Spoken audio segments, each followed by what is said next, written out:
Exemple du PGCD. Julien veut mettre des billes dans de petits sacs. Il possède 48 billes rouges, 64 billes bleues et 112 billes vertes. Il veut faire le plus grand nombre possible de sacs contenant chacun le même nombre de billes de chaque couleur. Nous aurons 2 questions à répondre. La première, combien remplit-il de sacs s'il ne reste aucune bille? Et la seconde, combien de billes retrouvera-t-on dans chaque sac? Que cherche-t-on dans la première question? Nous cherchons le nombre de sacs à remplir. Comment faire pour trouver le nombre de sacs à remplir? Comme nous voulons diviser les billes de chaque couleur dans un nombre identique de sacs, nous cherchons le PGCD de 3 nombres.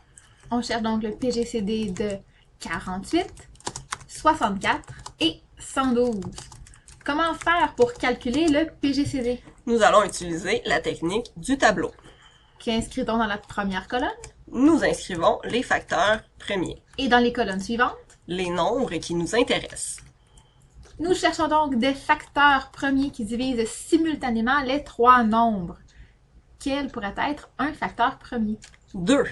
2, donc 48 divisé par 2 donne 24. 64 divisé par 2. 32. Et 112 divisé par 2. 56. Super! Encore une fois, donc on cherche un facteur premier qui va diviser les 3 nombres en même temps. De quel nombre s'agit-il? 2. 24 divisé par 2. 12. 32 divisé par 2. 16. 56 divisé par 2. 28. Super! Un autre facteur premier qui divise les 3 nombres. 2. 2. 12 divisé par 2. 6. 16 divisé par 2. 8. Et 28 divisé par 2. 14. Encore une fois, un facteur premier qui va diviser simultanément les 3 nombres. Toujours 2.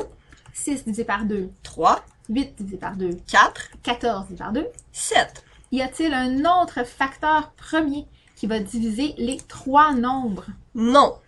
Non, donc que faire? À ce moment, les facteurs premiers de la première colonne nous donnent le PGCD des 3 nombres. Il suffit donc de les multiplier. Nous avons le facteur 2 qui revient 4 fois, donc 2 exposant 4, ce qui donne 16. Et dans ce cas-ci, nous nous intéressons à un nombre de sacs, donc 16 sacs.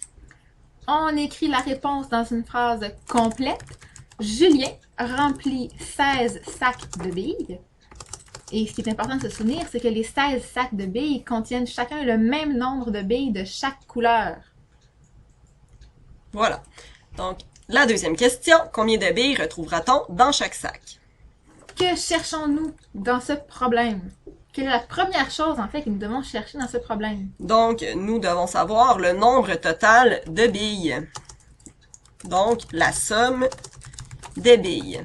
Pour calculer la somme des billes, donc, nous savons qu'il y avait 48 billes rouges, 64 billes bleues et 112 billes vertes. Donc, 48 plus 64 plus 112 nous donne 224 billes. Que faire ensuite? Donc, nous cherchons le nombre de billes dans chaque sac. Comment faire pour trouver le nombre de billes dans chaque sac? Nous avons la somme des billes et nous connaissons le nombre de sacs. Donc, nous divisons la somme par le nombre de sacs, c'est-à-dire 224 divisé par 16. Ce qui donne 14. 14 billes par sac.